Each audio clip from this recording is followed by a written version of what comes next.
Hello guys, welcome back to the study. This is Dheeraj Kumar. अभी हम लोग जानने वाले हैं लास्ट 1 मंथ बचे हमारे इस टाइम पे अपने को क्या पढ़ना है। ठीक है, देखो ये जो मैंने पिछले अभी आज के 1-1.5 महीने पहले एक वीडियो बनाई थी, तब मैंने कहा था कि देखो सितंबर में जब 14-15 सितंबर आएगा तो मैं एक वीडियो लेके आऊँगा लास्ट में 1 मंथ में क्या करना है। तब भी मैंने बताया था लास्ट में 3 मंथ्स के बारे में बताया था आपको उस तरीके से फॉलो करने के लिए। तो अभी लास्ट के 1 मंथ बचे हैं जो मेरे को 14 तारीख को लेके आने थे, बट ड्यू टू मतलब कुछ रीज़न ऐसे आ गए थे जिसकी वजह से मैं वीडियो नहीं बना पाया। तो मैंने कल के वीडियो में भी आपको मेंशन कर दिया था कि पिछले कुछ दिनों से मैं इरेगुलर हूँ, रेगुलर नहीं हूँ यूट्यूब पे। रीज़न था कि फीवर वगैरह चल रहा था तो हेल्थ इश्यूज प्रॉब्लम थे। ठीक है, बट देखो कुछ चीज़ें रह गई हैं बतानी है आपको। 1 मंथ के अंदर अभी क्या क्या चीज़ों पे फोकस करना होगा, चाहे आपने सेक्शन जिसको कहते हैं सेक्शन नहीं, यहाँ पे आप चाहे आपने साइंस है या फिर अदर देन साइंस, चाहे आपने एक्स से फिल कर रखा है चाहे वाई से फिल कर रखा है, कुछ चीज़ों को पढ़नी होगी, कुछ चीज़ों को रिवीजन करना होगा। क्या क्या पढ़ना है वो हर चीज़ बढ़िया तरीके से हम डिस्कस कर लेंगे। ठीक है, और बहुत इंपॉर्टेंट चीज़ है क्योंकि लास्ट टाइम हमको पता नहीं होता। हम क्या करते हैं ना, जैसे हम शुरू से तैयारी करते आते हैं बस वही चीज़ों को हम फॉलो करते जाते हैं और एग्ज़ाम तक करते रहते हैं और फाइनली हम कहते हैं पढ़ने को तो हमने सब कुछ पढ़ के गया था सर, लेकिन हमारा रिजल्ट नहीं होता है। क्यों नहीं होता अभी पता चल जाएगा। मैं पूरी चीज़ों के बारे में डिटेल में जाके एनालिसिस करूंगा, बट उसके पहले कुछ इंपॉर्टेंट बात मैं आपको बता देना चाहूँगा कि अगर आप वाई ग्रुप से हो और वाई ग्रुप से अगर रीजनिंग की पीडीएफ हमारी टॉप 500 सीरीज़ की लेके बाई करके नहीं बना रहे हो तो एग्जाम से पहले हमारी पीडीएफ को 2 बार बना लेना। मैं लिख के दे रहा हूँ 100% रीजनिंग हमारी पीडीएफ से आएगा, as it is same to same डिक्टो पैटर्न पे हमारी पीडीएफ से आएगा। एक सिंगल क्वेश्चन ही होगा ना हमारी पीडीएफ से बाहर का आने वाला है, तो पीडीएफ से ही आएगा। खाली डिजिट इधर उधर रहेगा, नंबरिंग बड़ी पूरा का पूरा मेथड, पूरा का पूरा पैटर्न हमारे पीडीएफ में जो दी गई है वहीं से आने वाला है। ठीक है, वर्बल चाहे नॉन वर्बल। तो इस पीडीएफ को बाई करना चाहते हो तो करो, और साथ में करंट अफेयर और जीके की पीडीएफ है। ठीक है, और जीके की पीडीएफ में हमको एक टॉपिक ऐड करना है, G20 ऐड करना होगा। तो जो लोग बाई कर लिए बाई कर लो, हम सब उनको फिर आप एक्सचेंज करा लेना, मैं बता दूंगा जब एक्सचेंज करना हो। या फिर G20 को ना मैं पीडीएफ में दूँ ना दूँ, यूट्यूब पे मैं करा के ही भेजूंगा आपको। तो पीडीएफ में G20 के बारे में हमने डिटेल में नहीं करा रखा, बिकॉज पीडीएफ जब हम बना रहे थे आज के 20 दिन पहले, उस टाइम G20 पूरा सबमिट पूरा कंप्लीट नहीं हुआ था जहाँ से क्वेश्चन दी जाए। तो G20 को मैंने सोचा था उस टाइम भी कि यूट्यूब पे कराएंगे। पीडीएफ में हमने सिर्फ शॉर्ट में दे रखा था G20 के बारे में, पूरा डिटेल में यूट्यूब पे करा देंगे। तो करंट की पीडीएफ में G20 के बारे में मत पूछो किसी से, यूट्यूब में करा दूंगा मेन मेन चीज़ें, क्योंकि आप समझ सकते हो कि उतना कम टाइम में हम G20 जब हुआ ही नहीं कंप्लीट तो उसके पहले कैसे क्वेश्चन बना दें। अब यहाँ पे है कि हमारे पास एक्स एंड वाई दोनों के लिए इंग्लिश की भी पीडीएफ है, इन सबको बाई करो। और एग्जाम से पहले देखो वोकैबलरी और इंग्लिश की और जीके की, करंट अफेयर की, रीजनिंग की बाई करो। और व्हाट्सअप करके आप बाई कर सकते हो इसको 7279047787 पे। एग्जाम से पहले सारी पीडीएफ्स को रटे डालो और बना डालो, बहुत काम आने वाला है, गारंटेड गाइज। और मैथ की वाई ग्रुप की पीडीएफ जल्द आ जाएगी। मैं बहुत दिन से बीमार चल रहा था तो नहीं आ रही, बट अभी हेल्थ वगैरह ठीक चल रहा है। बहुत से काम पेंडिंग में, उन सबको विद इन मतलब 1 सप्ताह के अंदर सारा काम निपटा देंगे हम लोग। जो पेड बैचेस में जो टॉपिक छूट रखे हैं, टेस्ट सीरीज में हमने 10 ही टेस्ट दिए थे अभी तक, मेरे को 15 देने थे, 5 देने हैं। वो सभी चीज़ें विद इन अ वीक हम लोग सारा काम निपटा देंगे। जितने पेड बैचेज वाले हैं सबका कहानी खत्म कर देंगे, और यूट्यूब पे लगभग ऑलमोस्ट 90% क्रैश कोर्स भी करा देंगे 7 से 10 दिन के अंदर अंदर। ठीक है, तो इस चीज़ के निश्चिंत रहो। अब सवाल आता है तैयारी के बारे में कि तैयारी कैसे करना है, क्या करना है। अगर आप में से अभी भी स्टिल आप सोच रहे हो ना कि नहीं हमारी तैयारी बिल्कुल भी अच्छी नहीं है, इस बार की वैकेंसी को नहीं टारगेट कर रहे, हम अगली बार की वैकेंसी को टारगेट कर रहे हैं, तो उसका भी एक उपाय है मेरे पास। जो हमारी 01-2024 बैच की जो पेड बैच चल रही है एयरफोर्स वाई ग्रुप की, उस बैच को आप इनरोल कर लो, बिकॉज अगली बैच जो आएगी वो थोड़ी सी महंगी होगी। और इस बार की बैच जो 600 रुपये में थी, बहुत कम प्राइस में, आप इसको ज्वाइन कर लो और यहीं से पढ़ लो। ये बैच अगली बार के एग्जाम के लिए आपके लिए बहुत हेल्पफुल होगी। आपका फायदा होगा सीधे हाफ प्राइस में, क्योंकि अगली बार जाएगी लगभग डबल प्राइस के आसपास के हम लोग बैच लॉन्च करेंगे। ठीक है, तो इस बैच को इनरोल करके अगली बार की भर्ती के लिए भी आप प्रिपेयर हो जाओ, क्योंकि अगली बार की भर्ती भी आपका मार्च तक हो जाएगा। दिसंबर तक नोटिफिकेशन आके मार्च तक आपका एग्जाम होगा, तो अभी से प्रिपेयर्ड हो जाओ अगर इस बार की भर्ती में आपका कुछ भी प्रॉब्लम है तो। ठीक है, उसके लिए आप A2Z स्टडी ऐप को डाउनलोड कर लो। ज़्यादा प्रॉब्लम आता है तो व्हाट्सअप करके पूछ लो पेमेंट वगैरह से रिलेटेड। अब बात कर लेते हैं हम लोग तैयारी से रिलेटेड। अगर इस बार की हम भर्ती को टारगेट कर रहे हैं तो लास्ट टाइम क्या करना चाहिए। तो लास्ट टाइम सबसे पहले मैंने बोला था, चाहे अपने एक्स से भर रखा है चाहे वाई से भर रखा है, ध्यान से सुन लो। लास्ट टाइम हमारे पास 2 टाइप के टॉपिक्स होते हैं। एक जो वो होते हैं ना जिनको हमने ऑलरेडी समाप्त कर लिया पढ़ के, और एक चीज़ें हमारे लिए अभी जो न्यू चीज़ें होती है, ध्यान देना। एक चीज़ें वो होती है जो हमने एंड कर लिया, पूरा पढ़ लिया, बढ़िया से कंप्लीट कर लिया। एंड लिखना सही नहीं है, हमने मान लो कंप्लीट कर रखा है। ठीक है, उसको क्या कर रखा है भाई, कंप्लीट कर रखा है। पहले एक बार भी सिंगल अटेम्प्ट में भी हमने पढ़ रखा है, तो चलो ठीक है, उसको हम पढ़ाई के मामले में देखेंगे। और एक चीज़ है, न्यू है हमारे लिए, तो हम अभी न्यू की तरफ बहुत ज़्यादा फोकस नहीं करेंगे, लेकिन इसका मतलब ये नहीं कि करेंगे ही नहीं। तो न्यू की तरफ नहीं, हम अगर डेली के 8 से 10 घंटे पढ़ रहे हैं ना, तो हमारा कम से कम 4 से 5 घंटा ना सिर्फ उन चीज़ों पे फोकस्ड होना चाहिए जो चीज़ें हमने कंप्लीट कर रखा है। तो हमारा रिवीजन करने के ऊपर पूरा पूरा फोकस्ड होना चाहिए। अगर मान लो आपने कोई टॉपिक पढ़ रखा है, इसका मतलब ये नहीं कि आप कंप्यूटर हो, आपके माइंड में हमने फीड कर दिया और ऑटोमेटिकली जाके आपके अंदर स्टोर हो रखा है, जब भी मांगो कमांड दो तो फटाक से आप एग्जीक्यूट करके सारा आउटपुट दे दोगे हमारे सामने। ऐसा तो है नहीं, ऐसा तो नहीं ना हो सकता। पूछेंगे तो आ रा गाना गाने लगोगे, अच्छा ये वाला अच्छा वो वाला करने लगोगे। क्यों ऐसा क्यों होता है? या फिर 4 ऑप्शन देख के ना ऐसा फील होगा, लगता था ये वाला होगा, नहीं लगता है ये हो जाएगा। ऐसा फील क्यों आता है? रिवीजन की कमी की वजह से। अगर आपका रिवीजन खराब होगा तो एग्जाम में बहुत प्रॉब्लम होगा। देखो, अगर आपके ना 30 नंबर का रागा का अगर पेपर हो रहा है, उसमें 10 क्वेश्चंस भी ऐसे आ गए ना जो आपको आता था, आपने पढ़ा था लेकिन रिवीजन नहीं कर रखा था, तो यही 10 के 10 ना आपके, अगर मान लो आपने 10 के 10 सही भी कर दिए ना, गारंटीड 10 के 10 सही भी कर दिए, तो ये कहीं ना कहीं 20 क्वेश्चंस अटेम्प्ट करने भर टाइम ले जाएंगे आपके।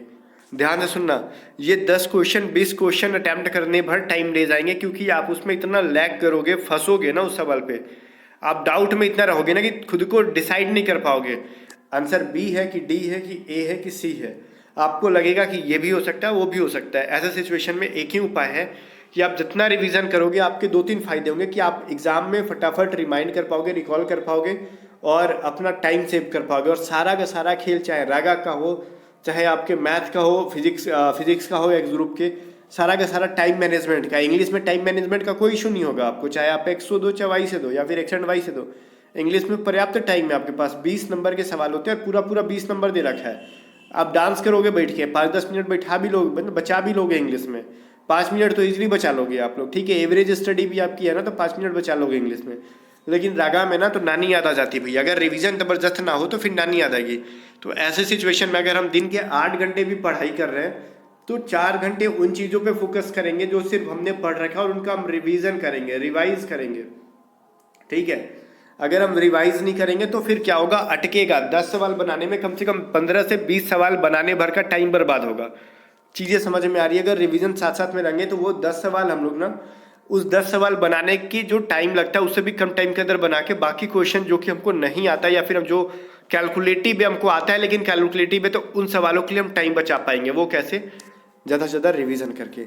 और अब जो है ना, आप रेगुलर बेसिस पे ऑनलाइन मॉक टेस्ट देना शुरू कर दो। हमारे मॉक टेस्ट में वाई ग्रुप में 15 मॉक टेस्ट है, वह आपके पास लगभग 25 से 30 दिन बचा है। तो लेकिन हम लोग अपने मॉक टेस्ट को हमने 3 अटैम्प्ट दे रखे हैं, मतलब 45 अटैम्प्ट है। तो 500 अटैम्प्ट देने से बढ़िया नहीं है ना, ये नहीं है ना कि हम अलग अलग मॉक देंगे तो हमारा क्वेश्चन फंसेगा। पहली बात, अगर कोई इंसान ऐसा सोचता है ना कि हम मॉक से क्वेश्चन फंसा लेंगे, तो आपसे बुड़बक कोई नहीं होता है। भैया मॉक से क्वेश्चन फंसा रहे हो, बेहुदा हो क्या एकदम से? मॉक से क्वेश्चन कौन फंसाता है यार? आपको मुश्किल से छोड़ो, मैं या फिर कहीं से भी किसी के मॉक से क्वेश्चन फंसाने की उम्मीद मत रखा करो। ये आप बहुत बेवकूफ़ वाली आदतें होती हैं कि आप मॉक टेस्ट जो लगाएंगे, क्या वहीं से सवाल आएगा? क्या एयरफोर्स के हम बाप हैं जो हमको पता है? क्या एयरफोर्स के हम दलाल हैं जो हमको पता है? चाहे हम हो या फिर टेक्स्ट बुक हो या फिर कोई और हो, हम में से कोई दलाल तो है नहीं उनका। ठीक है, या फिर हमने क्या किया, एक एयरफोर्स लेवल के ले जाके क्वेश्चन सेट कर रखे हैं, चाहे कोई भी हो। तो उन्होंने क्या किया, आपका टाइम मैनेजमेंट के लिए क्वेश्चन फिक्स कर दी गई। आपने जो पढ़ा, उनका ऑनलाइन प्रैक्टिस में आप किस तरीके से उसको अप्लाई कर पा रहे हो, उस लिमिट टाइम के अंदर उस लेवल के सवाल बना पा रहे हो, उस लेवल पे बन रहे हो। ठीक है, आप इमेजिन करो। ठीक है, अगर आप कह रहे हो ना कि मॉक का मतलब मॉक हम दो वैसा जो कि एग्जाम में फंस जाए, तो क्या पता कल के ट्रेनिंग में जाके कहोगे ना कि आप ना मेरे को ना राइफल वैफल चलाना सिखाओ। अगर सिखाना है ना तो पाकिस्तानियों को खड़ा करके सिखाओ, चाइनीज़ को खड़ा होकर सिखाओ, वरना हम ट्रेनिंग ही नहीं करेंगे। क्या है भाई? तो एक्चुअली तो हमको लड़ना उनसे है फ्यूचर में जाके, दुश्मनों से। तो हम नकली में क्यों गोली बर्बाद करें? अब तो यही दिमाग में आ जाएगा। तो वो नकली नहीं होता। ट्रेनिंग में कैसे आपको दी जाती है कि चलो तुम यहाँ अगर मारना सीख गए ना, तो वहाँ भी जाके आपका हाथ कांपेगा नहीं कभी। ठीक है, वही चीज़ अगर मॉक टेस्ट के अंदर आप उतने लिमिट टाइम के अंदर ज़्यादा से ज़्यादा मार्क्स गेन कर रहे हो ना, तो एग्जाम में भी आप कांपोगे नहीं, क्वेश्चन देख के डरोगे नहीं, क्वेश्चन देख के ये आपको हेजिटेशन नहीं होगा कि क्वेश्चन को शुरुआत कैसे करना है। तो चीज़ों को सीखने समझने का तरीका होता है मॉक टेस्ट, ना कि क्वेश्चन फंसाने का। हम लोग चोर थोड़ी हैं कि क्वेश्चन लीक करवा रहे हैं, चाहे कोई भी हो। हम लोग चोर चाहिए तो यहाँ पे नहीं बैठे हुए हैं भाई, ना तो दलाल बैठे हुए हैं। तो मॉक टेस्ट का मतलब समझ में आ गया। अभी आप इनिशियल स्टेज में हो, अगर आप एसएससी का एग्जाम दोगे तो मैच्योरिटी आ जाएगी आपके अंदर, अभी बहुत कमी है इन सब चीज़ों की। तभी आप कहते हो मॉक टेस्ट से क्वेश्चन फंसा दो, वो सीन नहीं होता, ठीक है। हाँ, जीके वगैरह आने की पॉसिबिलिटी होती है। रीजन जीके वगैरह का क्या होता है ना, जीके करंट अफेयर आने की पॉसिबिलिटी होती है गाइस, किसी के भी मॉक टेस्ट से होती है। रीजन क्योंकि जीके तो जीके है, हो सकता है मैच कर जाए कहीं से भी, और बहुत इतना भी तो है नहीं कि यूपीएससी जैसा पूछा जाए। करंट अफेयर आ जाता है आपके एग्जाम में, जो हमने पढ़ाया जो किसी और ने पढ़ाया आ जाता है, इजीली आ जाता है, ठीक है। तो आपको मैंने क्या बोला, आपको 4 आवर्स देने उन सब चीज़ों पे जो आपने पहले से पढ़ रखा है। 4 आवर्स उन चीज़ों पे देना है, बाकी के चीज़ों पे मॉक के अंदर जो मैक्सिमम हम गलतियाँ कर रहे हैं, जो गलतियाँ 2 टाइप से होती है, फिर से मैं रिपीट करूँ, वो गलतियाँ जो हमने पढ़ा है, एक बार हमने रिवीजन मतलब किया नहीं है, सिर्फ रिवीजन करना है वो, या फिर एक बार हमने पढ़ा है वो गलती हो रहा है तो उसको रिवीजन के श्रेणी में डालो, और वो चीज़ें जो हमने नहीं पढ़ा बिल्कुल भी न्यू चीज़ें उनको न्यू वाली की श्रेणी में डालो, और मॉक के अनुसार अपनी तैयारी को कंटिन्यू करो। मॉक में नई चीज़ें जो गलतियां हो रही हैं, मॉक में बार बार आ रहा है, हमारा हो चाहे कहीं का भी हो, सोच समझ के ही सबने मॉक टेस्ट बनाया होगा, तो उन टॉपिक्स को नई चीज़ों में सीखने के लिए डालो और रिविजन करो उन टॉपिक्स का जो मॉक में बहुत ज़्यादा गलती हो रहा है, ठीक है। मान लो जस्ट लाइक मैं एग्जांपल देता हूँ आपको कि time speed and distance chapter आपने पढ़ रखा है, उसके बावजूद भी मॉक में आप लगा रहे हो तो सवाल गलती हो जा रहा है आपसे। काहे गलती हो जा रहा है भाई, कॉन्सेप्ट दिमाग में नहीं हो पा रहा है, यही ना।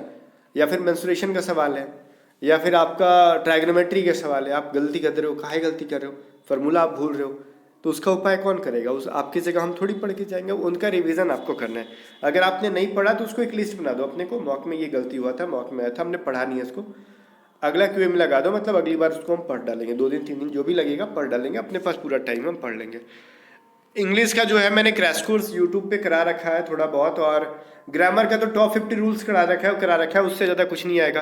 पैसेज का मैंने करा ही दिया, पैरा जंबल जिसको PQRS कहते हैं वो मैंने करा ही दिया है, ठीक है। बस 2 4 5 टॉपिक रह गया, फिर इंग्लिश क्रैश कोर्स कंप्लीट हो जाएगा। एक नरेशन करा दूंगा, एक वॉइस करा दूंगा, एक फिक्स प्रीपोजिशन करा दूंगा, एक फिल इन द ब्लैंक्स करा दूंगा, उसके बाद क्या रह जाएगा, कुछ नहीं रह जाएगा। 4 टॉपिक होगा, एक वो टॉपिक हो गया एडजेक्टिव एडवर्ब को चेंज करना, पूरा पूरा इंग्लिश का क्रैश कोर्स खत्म।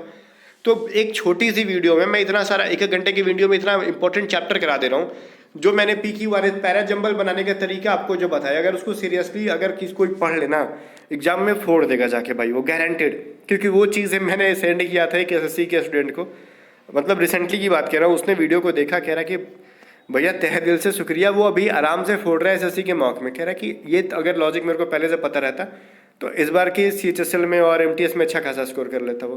तो ये सभी चीज़ें मैटर करती है। तो आप पैरा जंबल का वो थ्योरम को अप्लाई करो जो मैंने पढ़ाया, टॉप 50 रूल्स को फॉलो करो, बाकी फिक्स प्रीपोजिशन वॉइस नरेशंस करा दूंगा मैं आपको यूट्यूब पे। हेल्थ थोड़ा सा डाउन चल रहा था सिचुएशन, इसकी वजह से मैं खुद भी डाउन हो गया, क्योंकि हेल्थ के आगे अगर किसी का चलता नहीं है, ठीक है। बाकी वही चीज़ कहना चाहूँगा, चलो तैयारी में लगे रहो। अगर अगली वैकेंसी को देख रहे हो तो आप A to Z study app को डाउनलोड करके हमारे पेड बैचेस को ज्वाइन कर सकते हो, या फिर आपके पास एक और ऑप्शन है, हमारी सारी PDFs को एक बार पढ़ लो एग्जाम से पहले। ये बहुत, अगर आपकी तैयारी 50% भी है तो ये आराम से 80 to 90% तक पहुंचा देगा आपकी तैयारी को। तो व्हाट्सअप करो 7279047777। बाकी चीज़ों पे ध्यान देना कि इस वीडियो को बनाने का पर्पस वही था मेरा कि आपको जो चीज़ें आपने पढ़ रखी हैं उनको इग्नोर नहीं करना, उनको रिवीजन रेगुलर बेसिस पे करने, रेगुलर, ध्यान से सुनना, रेगुलर बेसिस पे करने। एक दिन भी रेगुलर मतलब रिवीजन में कमी ना हो। भले एक दिन नई टॉपिक हम नहीं पढ़ पाए टाइम की वजह से, वो चलेगा, लेकिन जो आपने पढ़ा है वो हमने रिवीजन नहीं किया, ये नहीं चलेगा। इसका अगर आप इस चीज़ को फॉलो करोगे एग्जाम में आपको बहुत बेनिफिट मिलेगा। मैं पर्सनल एक्सपीरियंस से बता रहा हूँ, क्योंकि मैं अपने एग्जाम क्रैक करता हूँ, रिजल्ट आपको दिखाता हूँ और मार्क्स भी दिखाता हूँ। बहुत फाड़ू मार्क्स होते हैं, वो सब ऐसे ही नहीं होते हैं। तो कहीं ना कहीं रिवीजन का वो बहुत बड़ा असर होता है। मैं नई चीज़ों को सीखने से अच्छा होता है जो मैंने पढ़ा। मेरी 80% तैयारी बढ़िया है। अगर मैं 80% पे इतना जोर लगा दूं कि मेरी 80% एग्जैक्टली 80% के अंदर ही मैं 100% कर पाऊँ, मतलब जो चीज़ें मैंने 80% तैयार कर रखा है उसमें मेरे को कोई गलत ना करा पाए, तो किसी भी एग्जाम को क्रैक करने के लिए 80% सिलेक्शन तक पहुंचा देगा। अगर 80% स्कोर कर जाओ ना तो सिलेक्शन तक पहुंच जाओगे। तो जो 80% ही आपने सीख रखा है कम से कम उसी को स्ट्रॉन्ग कर लो। 100% परफेक्ट बनने की जरूरत नहीं है। मेरे को ना तो टॉपर नहीं बनना, मेरे को सिलेक्शन लेना, डेट इज क्लियर। बाकी मिलते हैं नेक्स्ट वीडियो में, तब तक के लिए बाय बाय। वीडियो को लाइक शेयर कर दो।